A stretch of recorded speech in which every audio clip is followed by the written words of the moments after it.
UP चुनाव में पहले चरण की वोटिंग में अब 25 दिन ही बचे हैं, लेकिन एक तरफ जहां बीजेपी में टूट फूट से अखिलेश को फायदा होता दिख रहा है, वहीं दूसरी तरफ पश्चिमी यूपी के कैराना सीट से अखिलेश के सिटिंग एमएलए नाहिद हसन को गिरफ्तार किया गया है।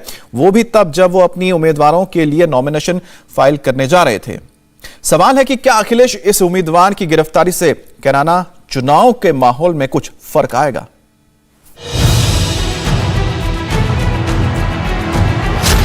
कैराना वाले समाजवादी पार्टी के नेता, कैराना वाले जहरीले विधायक नाहिद हसन की लेटेस्ट तस्वीर आई है। अखिलेश यादव ने इन्हें फिर टिकट दी है, लेकिन नामांकन से पहले ही इनका जुलूस निकल गया। करीब 11 महीने पहले पुलिस प्रशासन ने समाजवादी पार्टी के विधायक नाहिद हसन पर गैंगस्टर एक्ट के मामले में गिरफ्तारी की है। चुनाव आचार संहिता लागू हो गई है, मतलब बदले की कार्रवाई का एंगल नहीं है। पुरानी फाइल चल रही थी, उसी पर धरे गए हैं नेताजी। फरवरी 2021 में कैराना से समाजवादी पार्टी के विधायक चौधरी नाहिद हसन और उनकी मां पूर्व सांसद तबस्सुम हसन समेत 40 लोगों पर गैंगस्टर एक्ट लगाया गया था। तभी से नाहिद हसन इस मामले में वांछित चल रहे थे। शनिवार को नाहिद हसन शामली कलेक्ट्रेट में अपना नामांकन पत्र दाखिल करने के लिए जा ही रहे थे, तभी कैराना कोतवाली पुलिस ने उनको गिरफ्तार कर लिया, जिसके बाद अपर जिला स्तर न्यायालय फास्ट ट्रैक कोर्ट में पेश किया गया। विधायक जी क्या कहेंगे, आपकी गिरफ्तारी कर ली गई है? विधायक जी क्या कहेंगे, गिरफ्तारी कर ली गई है, पुलिस ने दोबारा गिरफ्तार किया है। नाहिद हसन वही हैं जिन्हें कैराना में हिंदुओं के पलायन का मास्टरमाइंड कहा जाता है। ये वही नाहिद हसन हैं जिनके डर से हिंदुओं ने अपने घरों की दीवारों पर मकान बिकाऊ है के पोस्टर लिखकर पलायन कर लिया था। नाहिद हसन क्या हैं, उन्हें समझने के लिए इस वायरल वीडियो को सुनिए। चुनाव कैसे लड़ना है, नाहिद हसन उसका प्लॉट पहले ही तैयार कर चुके हैं। उसका ट्रेलर ये वीडियो है। मेरी आप सभी से ये अपील है, सभी कैराना के लोगों से और आस के जितने भी गांव के हैं जो यहाँ कैराना में सामान लेते हैं, ये मेरी हाथ जोड़ के आपसे अपील है। इन भाजपा के जितने भी लोग जो यहाँ बाजार में हैं, इनसे सामान लेना बंद कर दो, इधर उधर ले लो। ये जो बाजार में ये जो लोग भाजपा के बैठे हैं, इनकी तबीयत में सुधार आ जाएगा। नाहिद हसन पर चुनाव से पहले हिंदू मुस्लिम करने के आरोप लगते हैं। नफरत की राजनीति करने वाले को जब फिर से टिकट मिली तो सवाल उठे। 2017 से पहले जो पश्चिम उत्तर प्रदेश की विशेष तौर से स्थिति थी, यह टेलर दिखाने का काम किया गया है पहली लिस्ट के माध्यम से कि हम अपराधियों, माफियाओं, दंगाइयों का साथ नहीं छोड़ सकते। यह श्री अखिलेश यादव जी का स्पष्ट संदेश है। समाजवादी पार्टी की सरकार बनाने के सपने का मतलब है फिर से दंगाराज, फिर से गुंडाराज, फिर से अपराधी राज। भारतीय जनता पार्टी की ओर से मैं उत्तर प्रदेश के लिए जो समाजवादी पार्टी गठबंधन की पहली लिस्ट जारी की गई है, उस लिस्ट को देख करके जिसमें बड़े बड़े खूंखार अपराधियों के नाम हैं और उन अपराधियों के ऊपर जिनके ऊपर किसी के ऊपर 20, किसी के ऊपर 30, किसी के ऊपर 40 मुकदमे दर्ज हैं, उन अपराधियों को टिकट दे करके श्री अखिलेश यादव जी, आप अपने गठबंधन से उत्तर प्रदेश की जनता को क्या संदेश देना चाहते हो? समाजवादी पार्टी को जब घेरना होता है तो बीजेपी अखिलेश सरकार की कानून व्यवस्था की बात करती है। इसलिए जब पहली लिस्ट में नाहिद हसन जैसे लोगों को टिकट मिली तो बीजेपी ने डायरेक्ट अटैक किया, लेकिन उसका जवाब अखिलेश ने कुछ यूं दिया। हम लोगों ने तो मुख्यमंत्री जी से सीखा, उन पर बहुत सारे मुकदमे थे, न जाने कितने मुकदमे उनके पास थे, उनके ऊपर न जाने कितने मुकदमे थे। हम लोगों ने जो कुछ सीखा है वो मुख्यमंत्री जी से सीखा है।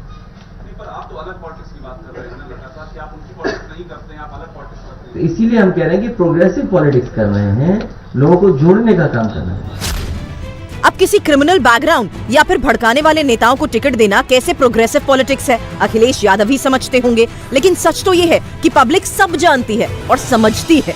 पश्चिम उत्तर प्रदेश की कैराना सीट इसलिए भी खास हो जाती है कि पलायन का मुद्दा यहीं से उठा था और बीजेपी ने भी पलायन का मुद्दा पहली बार संसद में उठाने वाले हुकुम सिंह की बेटी को, मृगांका सिंह को, मैदान में उतारकर लड़ाई 80 बनाम 20% की कर दी है।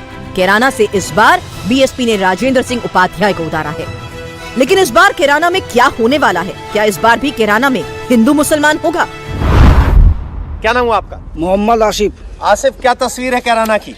कैराना में तो जी 90% समाजवादी का वोट है और पूरी यूपी के अंदर है। देख लो, बड़े बड़े दिग्गज नेता सब भागने लग रहे कि मौर्य साहब भाग गए और ये भी घंटे 2 घंटे में रीटा बहुगुणा जी जाने लग रही।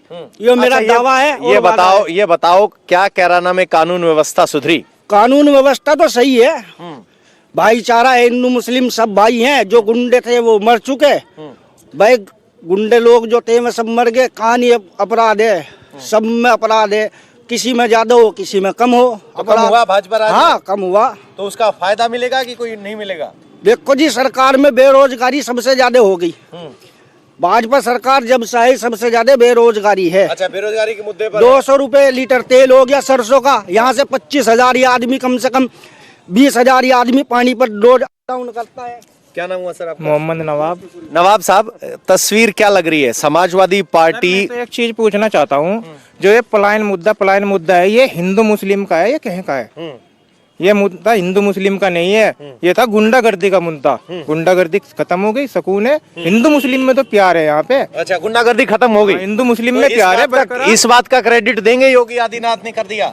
नहीं, गुंडागर्दी खत्म हो गई यहाँ पे, हमें सुकून है। बीजेपी राज ने किए। अच्छा, तो उस बात पे वोट मिलेगा कि नहीं मिलेगा? नहीं, वोट हम अखिलेश को देंगे। वोट अखिलेश को देंगे जब गुंडा राज खत्म हो गया हो। वोट अखिलेश का ही हमारा।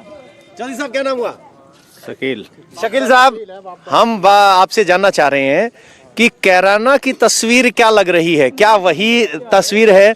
चूंकि यहाँ मेजोरिटी मुस्लिम है, चूंकि वो हमेशा समाजवादी के साथ रहे, मोदी की लहर हो, योगी की लहर हो, कैराना नहीं बदला, अखिलेश के साथ है। तो क्या यहाँ पर एक बार फिर इसी पलायन के मुद्दे पर या सुरक्षा व्यवस्था के मुद्दे पर वोट पड़ेगा या बाकी कोई और मुद्दा हो सकता है? नहीं जी, गवर्नमेंट सरकार ने जितनी सुविधा उनके ऊपर वोट पड़ेगा जी। 17 के विधानसभा चुनाव में नाहिद हसन को बीजेपी की मृगांका सिंह से कड़ी टक्कर मिली थी। नाहिद हसन का वोट शेयर 47.5% था, मृगांका सिंह का करीब 37.5%, राष्ट्रीय लोकदल का 9.5%, जबकि बीएसपी का 3.5%। तो क्या इस बार ये नंबर्स ऊपर नीचे होंगे? वोटिंग का मुद्दा क्या है? वोटिंग का मुद्दा यहाँ भाई ना तो कोई रोजगार हैगा, ठीक है, ना कोई विकास हैगा। सब बीजेपी सरकार ही कोई विकास नहीं करा, ठीक है, कोई काम नहीं होता, कोई भी काम नहीं हुआ है आज तक। तो कैराना तो हमेशा समाजवादी पार्टी के साथ रहा है, उसका फायदा मिला इसको? समाजवादी का तो फायदा 17 में भी समाजवादी थी, इंशाल्लाह 22 में भी समाजवादी आओगे। यहाँ तो 17 तक फायदा मिला था? हाँ, 17 तक तो बढ़िया था। सड़क तो खड़ो 17 की, ये दूसरी की देन है। उसके बाद कोई विकास ही नहीं है इधर। सिर्फ पलायन का मुद्दा उठाने। पलायन तो बेरोजगारी है। पहले भी लोग पलायन करके पानीपत नौकरी करने जाते, आज भी शामली पानीपत जावे, ये पलायन है यहाँ। अच्छा, और उस बदमाशी का क्या जिक्र जो जिसके अलग गुंडागर्दी थी, वो था क्राइम, वो क्राइम था। उससे तो सबके लिए उसकी खुशखबरी कल दी, 10 साल की उसे सजा मिली, अच्छी बात है सबके लिए। सब व्यापारी, मैं भी व्यापारी हूँ, सबके लिए खुशखबरी है, उसे सजा मिली और उनको मिलनी चाहिए। मेन बात है रोजगारी, बेरोजगारी, बढ़ती महंगाई, ये चीज है। क्या नाम है आपका? बिल्लू मलिक।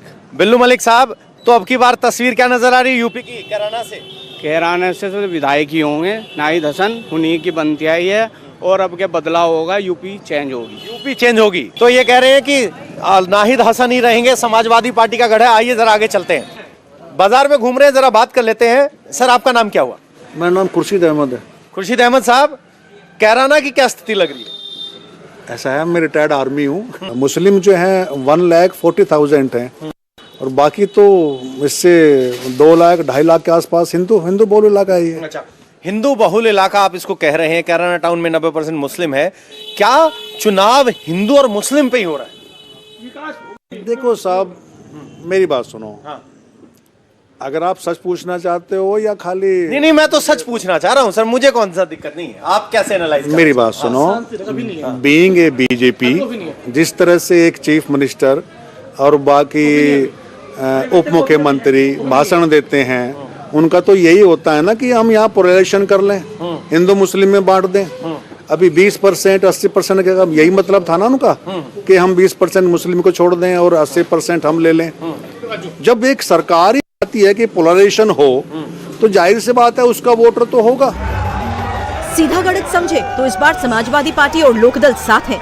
पिछली बार के आंकड़ों के हिसाब से परसेंटेज करीब 57% बैठता है। पिछली बार कमजोर रही बीएसपी ने इस बार राजेंद्र प्रसाद उपाध्याय को उतारा है। इस बार भी बीजेपी के लिए चुनौती बड़ी है, लेकिन नाहिद हसन का नामांकन के दौरान जुडिशियल कस्टडी में जाना और दोबारा टिकट मिलना, उससे एक बात तो तय है कि इस बार पश्चिम यूपी में हिंदू मुसलमान पर भी वोट पड़ना तय है, जिसका इंडिकेशन नाहिद हसन ने गिरफ्तारी के बाद ही दे दिया। विधायक जी क्या कहेंगे, आपकी गिरफ्तारी कर ली गई है? विधायक जी क्या कहेंगे, गिरफ्तारी कर ली गई है, दोबारा गिरफ्तार किए बाबा डरता है। इंडिया टीवी हर वक्त हर जगह डाउनलोड करने के लिए सर्च करें India TV news Google play store या ऐप स्टोर पर।